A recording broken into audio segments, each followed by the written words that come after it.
Deltarune is a game that I always see myself coming back to, no matter when. It definitely lives up to the hype considering it releases in chapters. Now, this video is gonna outline a few questions that I've always been wondering about. I chose to make this video because, it's the end of 2024, and Chapter 3 and 4 are 100% confirmed going to release in 2025. So I just wanted to do a quick little look back in Chapters 1 and 2 to the remaining questions and any other outstanding theories. These theories can vary from just like the secret bosses like Jevil and Spampton, or even just the really like sus behavior of Ralsei in Chapter 2. Like explaining what the hell the roaring is, why Darkeners just turn into statues, how he's just able to like go from Dark World to Dark World, and stuff like that. I honestly always wanted to make a video like this, and I'm glad I finally got the chance to record, because obviously Deltarune is easily one of my favorite games, and again, considering only the first 2 chapters out of 7 are out, that means the game is only going to get better. No one knows what that means, but it's a Toby Fox game, and literally anything could happen. So, what I'm going to mainly cover is the behaviors of Jevil and Spampton, Ralsei's behavior between the 2 chapters, the infamous Snowgrave route, manipulating Noel, any possible new lighteners in future chapters, and what the shadow crystals and eggs need to do throughout the game. Like, what is their purpose, and, just like even the process of getting them is pretty enigmatic. Yeah, these 2 questions really stood out to me the most, and I'm gonna be providing my insight and cover on them. So sit back, relax, and hope you guys enjoy listening to me yap about Deltarune for a little bit. Alright, let's jump into it. Jevil and Spampton are both chapters 1 and 2's secret bosses. The commonalities between the 2 are that one day they were both driven mad by something, which we don't even know yet. Hopefully in the future we do, but again, as of right now, we do not. So, obviously the fan base is saying it's Gaster, blah blah blah, all that. I'm not in for just some common speculation. I'm just going over the theories right now. But anyways, so yeah, the commonalities between Jevil and Spampton are that they have been driven mad by some force, and the force is something unknown, is beyond us right now. And the difference between Jevil and Spampton is that Jevil, we don't have any background information on him besides Sham's dialogue saying he used to be like just the court jester, and again he was driven mad by some force saying that everything was a game and all that. But yeah, and then Spampton in chapter 2, we kind of get his backstory in the fact that he used to be a salesman. One day he made a call and then he literally became a big shot. He didn't need him, and then whoever was on the receiver disappeared, and then everything else just kind of came crashing down with him. And again, all of these we don't know the answers to yet, which are very looking forward to in future chapters. But yeah, what this mysterious force is it could be either like Gaster, it could be literally just us, the player, or whatever other mysterious force persuaded us into playing this game. Like going back to the old tweets.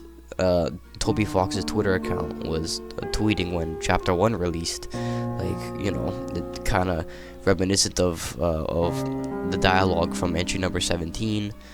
And yeah, you know, this mysterious force is very, very interesting, literally. Not that, no pun intended, but yeah, it is very interesting to, you know, theorize about. And you know, it's it's definitely a specialty of Toby Fox's to really, you know, get you thinking. But yeah, sorry, I'm going a little off topic here, but yeah, right. So we'll talk about Jevil first, not Spamton. So Jevil used to be the court jester, and Sham used to be kind of like his right-hand man. They were kind of like best friends or whatever.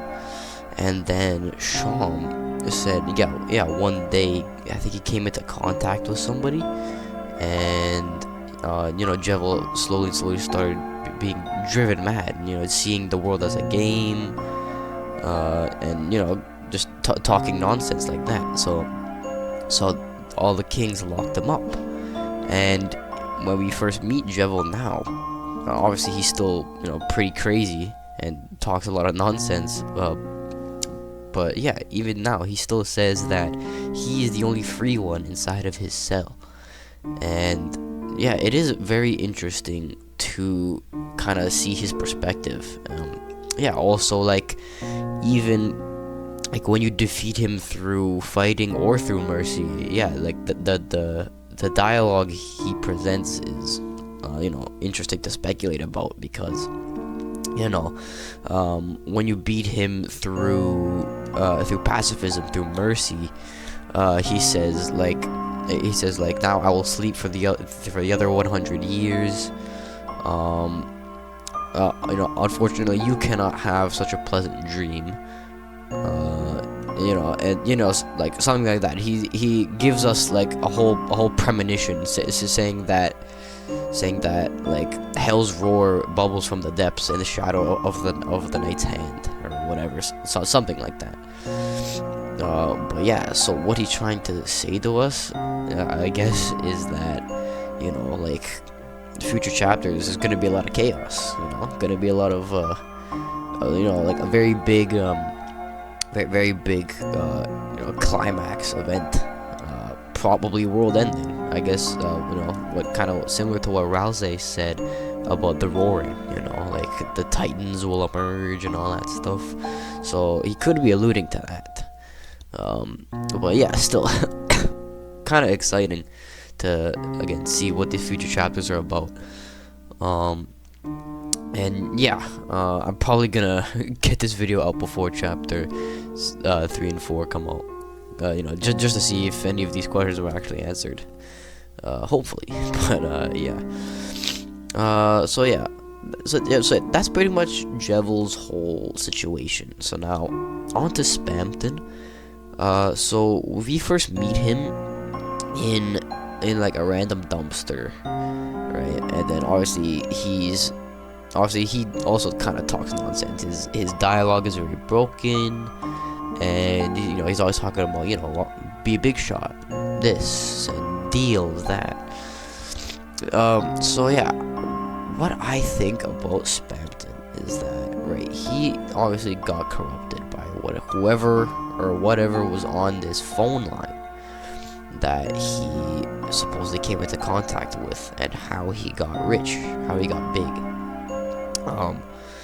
And then then as soon as that force disappeared and died off, kind of, you know, so did he. He just became a broken machine now. You know, living in dumpsters and all that. So, you know, it was very, you know, like, impactful and interesting to, you know, like, feel more connected with Spamton than Jevil, because we got to, you know his character for a longer time. Like, as soon as you beat him in that first interaction, he tells you to go to his store in the trash heap, like, by yourself. And then throw some dialogue in which he somehow learns Chris's name. You know, he's like, listen, in the deep abyss of Queen's Mansion, there's a heavenly deal there, or whatever. And yeah, obviously, persuades Chris to go into the basement and get whatever disc it is and then bring it to him.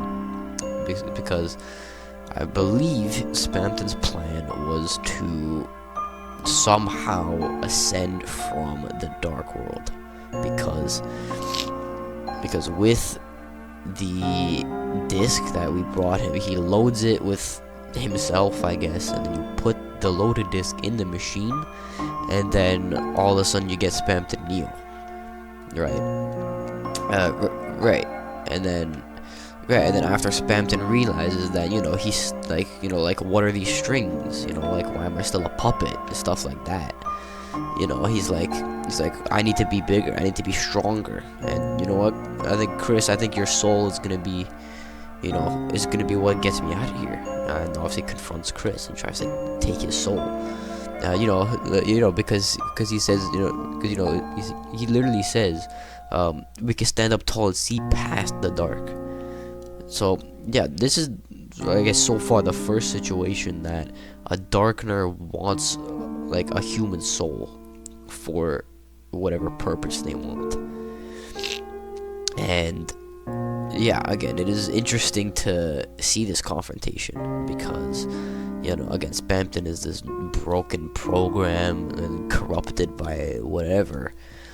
And yeah, it again is very interesting to like Spamton's character as a whole. Like from all the broken dialogue, whoever the hell Mike is, like, again, very, very speculative stuff to really theorize about. But yeah, Spamton, like, there's a lot of unanswered questions with him. And I think because of how mysterious he is, he probably is my favorite Deltarune character right now. Anyways, we still gotta see chapters 3 through 7 to see if somehow there is a a different character that can somehow beat him in favoritism. But yeah, again, a couple more things that Spamton kind of brought was that, like, his theme kind of had like actual, like, proper words in them. I guess, like, now your chance to be a big shot, stuff like that. And yeah, again, he has some other crazy dialogue. And yeah, we even see him kind of like glitch out in his shop dialogue, like, yeah, when he's like, what are you afraid of? According to Encyclopedia of Being Afraid, there's nothing wrong except, and then he just like, like glitches out for a second, and he's like, can anyone hear me? Help. Like, he speaks proper English there, and then he kind of just like turns back on or something. So yeah, clearly, yeah, it is evident that Spamton is still possessed by whatever force this is, or whoever Mike is. But yeah, like, even so, Mike is mentioned literally twice in the entire chapter, which is that one shop dialogue, and when you beat Spamton Neo through fighting. He says, are you getting all this, Mike? I'm finally gonna be a big shot. Blah, blah, blah, blah, blah. Which is very weird. It's very, very weird.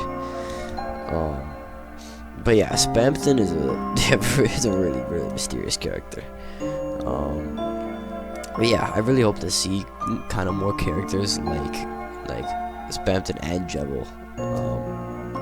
But yeah, again, to kind of TLDR from everything I just said, was that Jebel and Spamton are obviously both chapter's secret bosses, and they're obviously tied to some weird force that kind of corrupted them and turned them mad.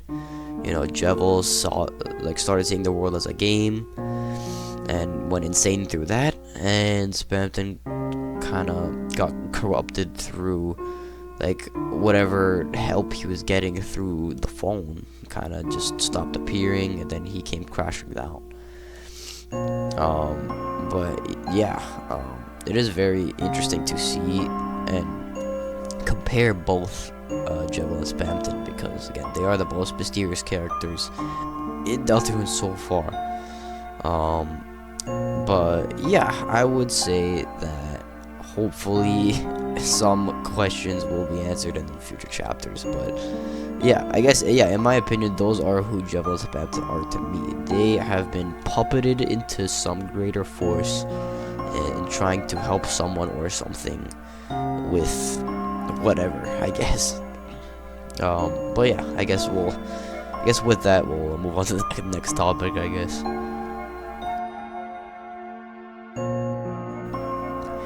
Rousey's behavior compared to chapter 1 and 2 are kind of a big gap on what they used to be.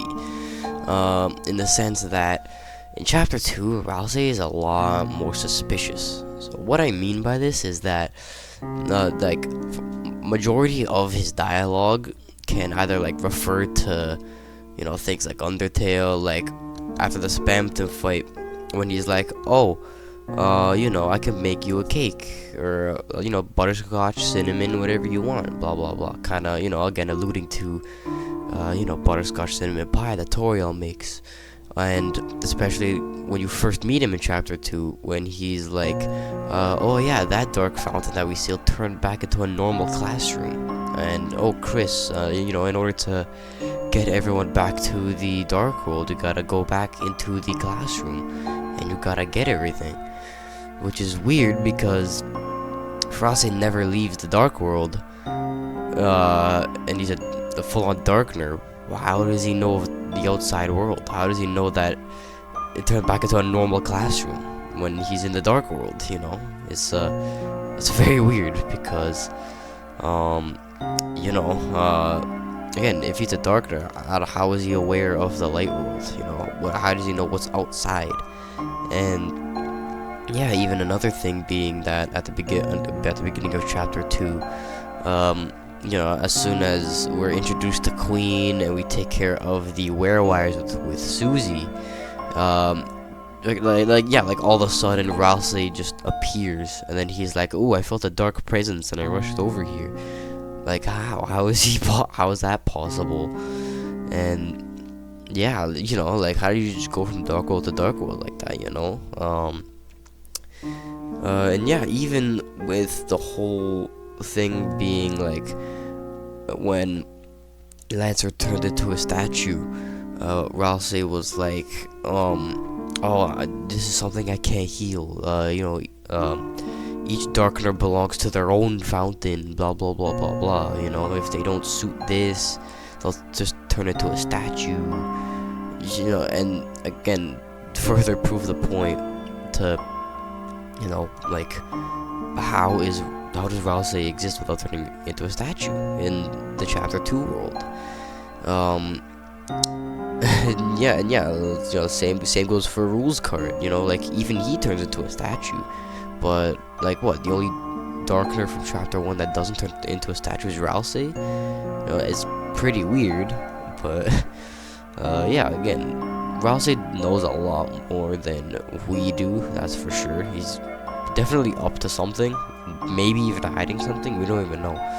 But yeah, I'm definitely gonna watch his behavior and watch his actions through in these next chapters, because if he pulls any more like suspicious behavior like this, then yeah, something's definitely gonna be up. But yeah, I would say like the most, like, not really suspicious, but like kind of out of the ordinary thing was like in the finale, after we beat Giga Queen, he just randomly brings up the whole like roaring story, like, oh, you know, when the land is covered in darkness and, you know, the titans will emerge from the fountains, whatever. Like, it is kind of weird how in the details of the story says the surviving darkeners are crushed by the darkness, blah blah blah blah. The titans will envelop the land in devastation, all that stuff. When, yeah, again, something I just thought of was that, yeah, like, if Rousey knew about this, why didn't he just say it at the beginning of the chapter to Queen? Would have just averted the entire plot. Would have been the fastest chapter ever. But no, you know, Rousey wanted to make us go on this journey throughout the cyber world, And again, yeah, like, even after we fight Spampton, when Susie's like, "Are you like not gonna talk about this?" and then Rouse is like, "I don't know, Susie. I think it was just a corrupted program. Like, he just wants us to move on without any explanation." You know, like, it's hard to tell if Rouse is trying to hide something, or he's just trying to be like really, really discreet, in the sense that he knows a lot more than we think he does, and for some reason he's hiding it. I don't know why, but yeah. Right, so to TLDR this little section, that from chapter 1 to chapter 2, Rouse has not been himself, I guess you could word it like that. But yeah, his chapter 2 behavior is a lot more different than his chapter 1, because chapter 1, obviously he's all his little, you know, he's the support of the party. But yeah, chapter 2, he's more I want to say more outgoing, but yeah, just more suspicious, because, you know, like, through his dialogue choices, and, you know, like, what he tries to do throughout the chapter. You know, it's definitely a notable difference. But yeah, I would say that would be it for this topic, and on to the next.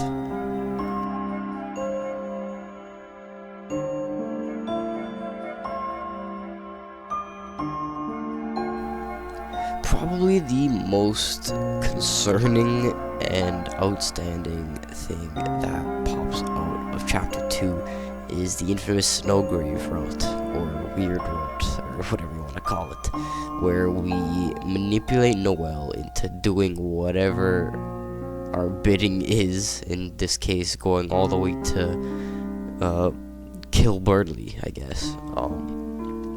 But yeah, we end up like manipulating her and controlling her, and yeah, just using her as a puppet to quote unquote get stronger.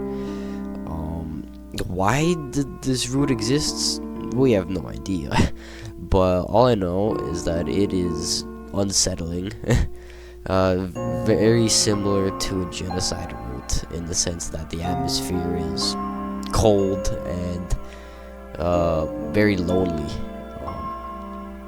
because yeah, it really gives you the sense of you're doing something wrong, but like, you know, it's similar to what Sans said in Undertale, like, because we're determined, we have to see what happens. And yeah, the Snowgrave road is definitely something to do, because not only is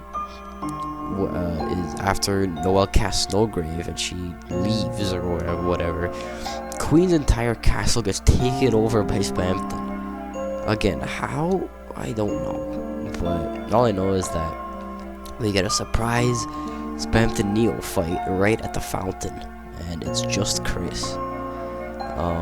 Obviously here he has different dialogue, and obviously all Chris can do is fight. There is no option to snap the wires or anything. And yeah, again, it is another weird thing about Spampton, is that he interrupts like the narrator dialogue. You know, as soon as Chris is about to seal the fountain, Spampton was like, "Not," and then he interrupts it, and then he goes on to say his monologue, and then the fight begins, which is weird. But yeah, anyways, yeah, right. Snowgrave is a very weird route, in the sense that, yeah, again, like, the whole mansion gets taken over by Spampton. And yeah, again, in his little like monologue here,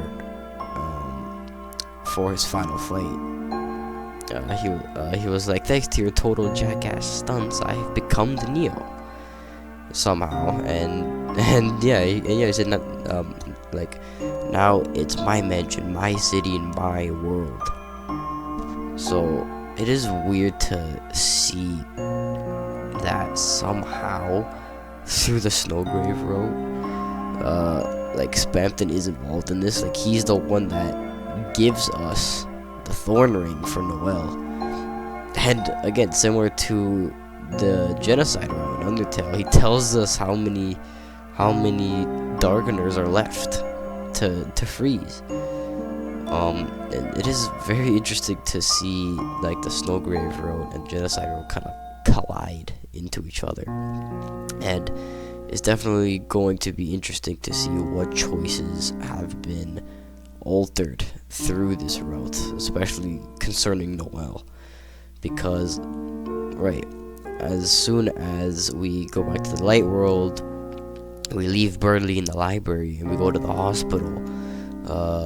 We get the secret Noel dialogue with this like creepy, very Gaster-like theme. It's actually very close to Gaster's theme.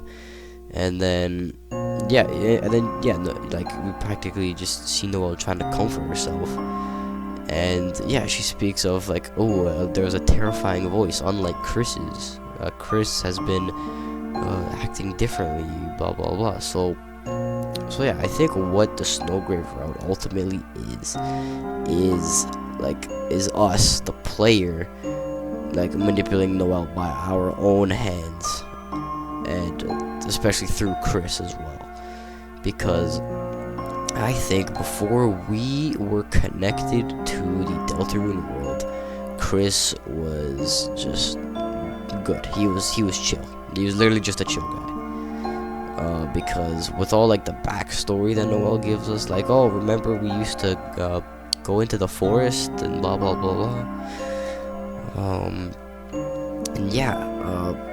so as soon as we were put into the Deltarune world, we took control of Chris. Now Chris has been acting weird, and through Chris we influenced Noel to diverge off the main path, and it is very interesting and kind of disquieting to see Noel kind of not crack under pressure, but like be like puppeted like this, again, it could also be a parallel to Spamton's backstory.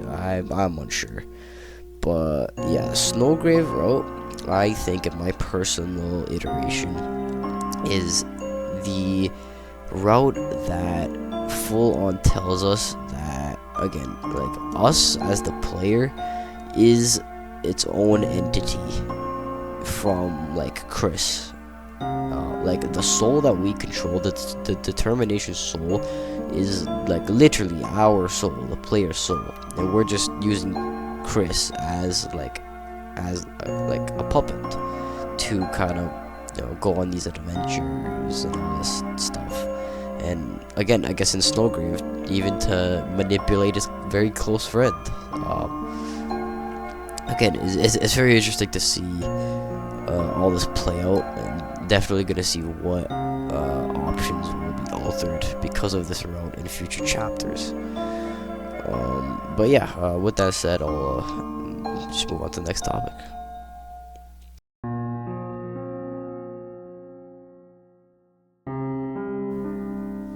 One of the other not as main theories are who would be the next Lightners to appear in the later chapters. Well, my running theory is that the people who are gonna show up in the later chapters are any Lightner that has a face portrait, such as like Alphys or Undyne or something like that. Their black and white face portraits. Well, they'll probably appear in the next Dark World. Probably because, I don't know, it could mean, anyone that has a face portrait might be more significant than someone else. But yeah, so the Lightners that have existing face portraits in the game are characters from the original Undertale cast, like Alphys, Undyne, Sans, Asgore, and Toriel, and then anyone else that has a face portrait in the lighter world would be Burger Pants or Pizza Pants, Rudy, Holiday, Noel's dad, Caddy, and the other Caddy, and Jockington. And I believe that's it. If I miss something, then it's gonna be embarrassing. But yeah, and one thing I kind of just thought of was that Sans' face portrait could kind of be debated because his face is already white because he's a skeleton. So we don't know if it's colored or not. So I guess the Sans is a darkener theory could still stand, which is pretty funny. But yeah, honestly, even some characters that like don't even have a face portrait that were significant in Undertale that could still appear could be like Metatron's ghost in the ghost house. There's Napstablook in the police office. Like a little more significant characters that even still don't have a face portrait. But still, yeah, it is interesting to see who might be a future Lightner, and maybe the past Undertale characters might get like a more like Undertale-esque character or behavior to them, which would be pretty cool to like fight alongside or go on an adventure with. It would be very, very fun. But yeah, I would say that would be my iteration of who would be the future Lightners in the future chapters. Right, one more thing to even talk about would be like in the most recent newsletter that Toby Fox released, there was like a sprite of Burger Pants, like make it like a surprised face or something. But yeah, again, which could further prove that. But yeah, again, TLDRing this topic, any Lightner with a face portrait would probably be the next Lightners in the future chapters, because I don't really see the purpose in like having, like, for example, Jockington have a face portrait even though he has one face in the game right now. Or like Bratty and Caddy, which aren't really significant, but they still have one. But yeah, again, the difference between the face portraits being that the Darkeners have the colored ones, like Lancer has his blue in it, and for example Susie's is black and white, and like not like her like pinkish purple face. But yeah, I would say those would be the future Lightners. The final topic of this theory video would probably be the most interesting part of Deltarune, for me at least, and that is the eggs and the shadow crystals. We have no idea what they are or what the purpose is. All we know is that the eggs can be found in the secret rooms in both chapters. Both of these rooms contain the red tree, and apparently there's a man behind the tree that offers you the eggs. Now, what's interesting about the eggs are that in both the dark and light worlds, it does not change its appearance like anything else. Like, when you go to the light world, all your items become a ball of junk. Lancer and Rules card become like their actual like physical like playing cards, like the Jack of Spades and the Rules card. But the egg just stays as the egg in the dark and light world. And the other most important thing that the egg does is that you could randomly place them in Asgore's fridge in chapter 1 and the egg basket in Sans' store in chapter 2. Again, there is no explanation as to why, and right now anyways, but still, it is very, very weird what the eggs are or what their purpose is gonna be. And right, as for the shadow crystals, right, they are received after you beat Jevil and Spamton, both chapter secret bosses. So right after you beat them, you get the shadow crystal, and the shadow crystals are weird because if you inspect it and look through them, it would say like you thought you saw, and then like in chapter 1 it would say like the closet, and in chapter 2 it would say you thought you saw the computer lab. So what it seems is that if you were to look through the shadow crystal in the dark world, you would be able to see the light world somehow. And yeah, when you return to the light world with the shadow crystal turns into glass, and when you inspect it, it says like it feels like a piece of glass, but, and then the narration just stops there, which is weird. And right, when you use the glass, it's just like normal glass. You could like it would say like you used the glass, and for a moment you thought you saw Susie, blah blah blah blah blah.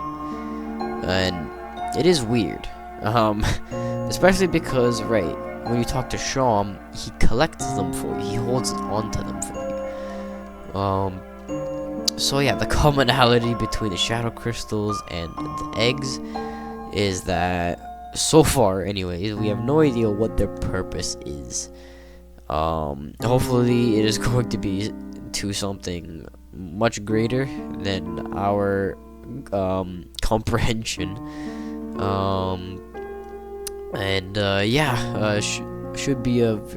We should be in for a big surprise if they're revealed as to what they are. The eggs are received by the men behind the tree in both chapters, and the shadow crystals are received by the secret bosses who went mad. And that is it for this theory video. I'm honestly very happy that I got to record such a video. I always wanted to, especially about Deltarune, one of my favorite games.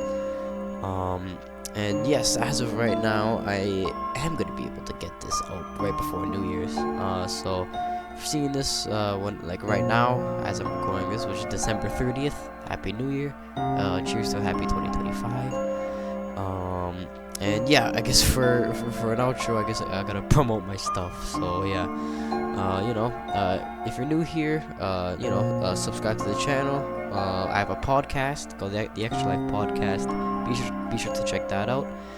Every so often, when I get the chance to record, I record a theme about games, just in general, and how they can be conveyed, and I just yap pretty much. If you wanna, if you wanna just proper TLDR. But yeah, thanks for watching, guys, and I'll catch you in the next one.